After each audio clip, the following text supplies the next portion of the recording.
Pinamatas po na pagpuri, paglalahati, pagdadakila ay tanging sa ating pinakamamahal na Panginoon Jesus po lamang. Nagpapasalamat po ako sa ating pinakamamahal na Panginoon Jesus dahil po hindi man po karapat-dapat, ngunit isa rin po ako sa kanyang pinili at isa rin po ako sa ginagamit sa ating sa banal na ubasan. Nagpapasalamat po ako sa ating pinakamamahal na Panginoon dahil po during po my first and second year po sa college, mayroon po kaming subject na PE, which is po, yan po yung pinapanalangin ko sa ating pinakamamahal na Panginoon dahil po, alam po naman natin na mahirap po talaga makasunod sa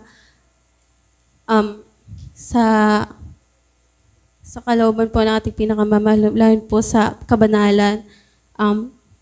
Andyan po na every sem po noon ay nananalangan po ako sa ating pinakamahal na Panginoon dahil every sem po nagpapalit po kami ng instructor. So kailangan po every sem din po is lagi po kaming nakikiusap po sa aming prof.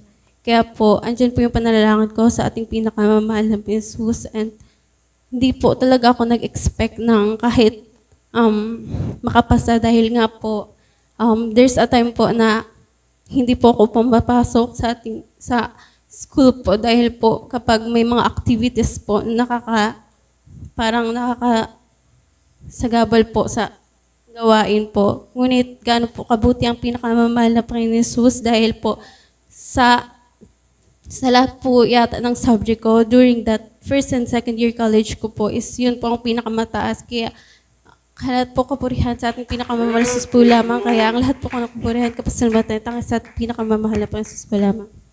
Amen.